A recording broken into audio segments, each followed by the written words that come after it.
Cal and Joe from Cal and Joe Music, and finally, I'm just coming back with just not even necessarily an inspiration video. Maybe it may inspire you. I don't really know, but I'm just gonna be talking a little bit about just things that I've been going through, and I hope you guys keep watching. Okay, so basically, I just wanted to talk to you guys a little bit about what's going on with me. As some of you may or may not know that my dad died in September, and that's just really been hard for me. When I first came to Knoxville, like even though like I kind of, it wasn't what I expected, it to be. I didn't come here with a car. I don't have transportation, my own personal transportation to get to where I need to go.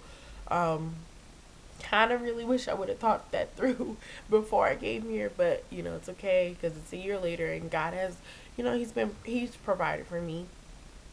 I'm not gonna sit up here and lie because he's provided for me. But that's been like one of the biggest things amongst a lot of other things that I've had to kind of battle because since he's died, it's been incredibly difficult for me to do like short films, for me to like push myself to write music, because I'm a singer songwriter. Um, it's been really hard to push myself to really do much of anything. And actually, today is my day off, and I can't even believe I'm sitting in front of this camera right now because I didn't. I like it was hard for me to like even think that I could push myself to even do this today. Um, Man, it's hard, and I'm at a job right now that I really don't like, and I've gotten in a lot of trouble at that job. Actually, more trouble than I mean, I've never gotten in this much trouble at a job before, but in a way, I'm kind of glad because um, I don't know how I'm gonna pay my bills, but in a way, I'm kind of glad that a lot of things that I've done has kind of been put on Front Street because I've tend to be a very defensive person, and getting in trouble at this job lately has really forced me to take responsibility for my actions. So that's a part of growing. I know a lot of things I've been through in Knoxville. A lot of people would not be able to go through the things that I've been through and actually stay here. I've been through hell, honestly, not period, point blank. One of the hardest, this has been one of the most extreme, hardest seasons of my life. And I thought Bible college was hell. I thought Bible college was so hard. Oh my God, I was not prepared. Like, I didn't prepare myself mentally for to really be out in the real world, outside of the bubble, of Christianity. You know what I mean? Like, I'm I wasn't prepared, but I really just got stronger. That's one thing I can say. But then again, getting stronger, I've gotten weaker too, meaning like more dependent on God, for everything. Like, oh my gosh, this is the most I've ever been dependent on God. And the thing is, it's like you can't see God, but like I've just been so dependent on Him to just work everything out. Especially since I've been on this 21 day fast. It's a corporate fast that we do at this church that I go to here in Knoxville. I've mentioned it so many times. Overcoming Believers Church, Knoxville, Tennessee.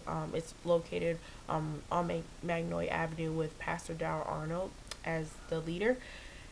And I mean, we're doing this 21-day fast, and like, I'm really believing God for like a lot of doors to open, like, even doors that were closed last year. Everything I tried to do with my music last year, like, it just wasn't working. Like, nothing, everything fell through. Like, I remember like when I was doing some earlier films, and like I was promising people that music was gonna come, and it's just like it never happened. It never came. Everything I tried to do with my music last year wasn't working. And it's just like I sowed the biggest seed that I've ever sown in my whole life, um, last year. When I did the fast last year, cuz you want to start off with your first fruit, cuz whatever you sow in the first part of a year, and your best, that's going to travel over into the rest of your year. Um so I want to sow my best, my first. And at it was just like I was like, well, this is directed towards my music. I want stuff to happen with my music here in Knoxville. That's why I came here, to get on my feet, and also to like prepare to do stuff with in my music so I could go on. But like nothing happened with my music. I sowed the biggest seed of my life, and every door was just closed. Like, I mean, super closed. Like, everything was falling through, and it was so hard. I was like, man, I sowed a huge seed. I even sowed the seed towards a car too, and like I didn't get a car last year, but and that was just like so disheartening, because it was a lot of money. Like, oh my god, and that money, I was gonna use that money towards like things that I was gonna do, like in the natural, like towards my music, like right then and there. But I was like, man, God could do more with this money right now, so that's why I sowed it. But I know Pastor was talking on Sunday, just like certain things that you sow, like money that you sow with intent, with specificity, like being specific. And but like not only does God um just because you sold it to something specific, God also, his thoughts are bigger than our thoughts. So like, you know, that seed could have been used, heal a family member, who knows, like, and I went through some other things last year too. So those you know I moved into an apartment literally without even a new remodeled 2-bedroom apartment with my roommate, and I didn't even have a job. So just certain things that may not happen. Things may not happen the way that we want them to, and just because I sowed that seed doesn't mean that like I wasn't blessed. Maybe I wasn't blessed the way that I wanted to be, but it doesn't mean that I wasn't blessed. Because I was blessed. But yeah, and also another sermon that I listen to regularly is by Crystal Armstrong, and she's one of the pastors at OBC. And man, like she was just her whole thing is just talking about like just forgetting about like regret. Because I did have some regret like associated with sowing that seed, and also just regret about coming to Knoxville, and just regret about things that I did bad, like at the job that I have now, and just all types of regret that I've had about a lot of things. And she was just saying like, forget about the regret, you know what I mean, and forget about the mistakes that you've made, and just focus on the present, and what you're believing God to do now, in your life. And just knowing that like if he supplied, if he got you from where you are now, if he helped you in the past, he'll help you in the present, and he's gonna help you get to your future.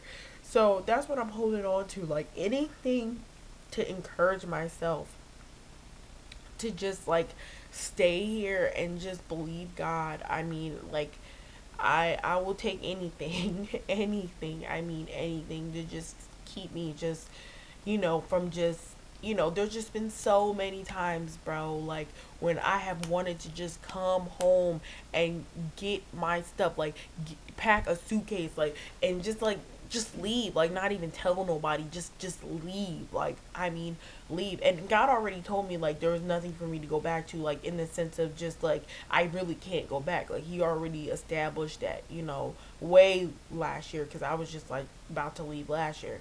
And I mean, he's already told me like I can't go back, you know what I mean? But it's like I want to so bad, at least to just be with my family, but he just told me I can't, and I'm trying to just like be in obedience, and I'm trying to like, there's just so many things I want to do, but like if I want to keep my integrity and be in obedience, like I kind of just feel like I need to just stay here, uh, for a while. And maybe, if I would have had a car last year, I probably wouldn't still be here, honestly. Like, I probably would have just packed up my stuff and left.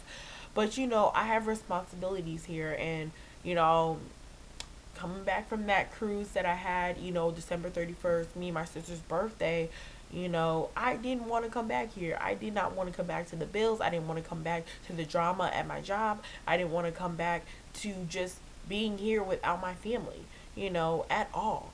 I didn't want to come back here to all the things that like wasn't happening here that I wanted to happen. Um, it was hard, it was so hard coming back this time. Oh my gosh, I never want to come back here, but like I really didn't want to come back here after my cruise, man. Like that was hard. But I'm here now, and it's like I'm just trying to hold on. I'm really am each and every day. There's so many things that when I was on the bus coming back here, I was just writing down. I had a little game plan. Of things that I wanted to just do in a short period of time, and it's been hard for me to even do those things. Honestly. Um, so yeah, but I'm trying to just hold on, and pastor said, one thing you're gonna have to do this year is just literally just close your eyes and trust God, and use your faith, and that's what I'm trying to do. Um, and hopefully I can just encourage somebody out there to just hold on, believe God. It's so hard, when you're just so desperate and you don't know, what you're gonna do. Like, I've never been this way. I've always had a plan, even if it wasn't a good plan. Like, I always had a plan, and this time I don't know what I'm gonna do. About anything. I don't know where I'm gonna go, and so I'm just trusting God right now, and um, I don't know, just pray for me. Anybody out there who has who knows how to pray, please pray for me, and I'll keep you in prayer as well. And I would just like to hear you guys' comments down below. I just really, really want to hear your comments down below. If you have anything encouraging to say, or if you're just going through a hard time as well, just let me know so I can keep you in prayer. And I love you guys, and I can't make any promises about any short films, any music, or anything. If any of you guys are subscribed to me on YouTube, I can't make any promises. Like, there's no point, because I'm living day by day. So hopefully I can get to a point where I can just force myself to do certain things. So we'll see. But the joy of the Lord is my strength. So, and I am an overcomer, by the blood of the Lamb and the word of my testimony. So, I love you guys, and be blessed. Bye. Won't stop. Now won't stop. Yeah. Now won't stop.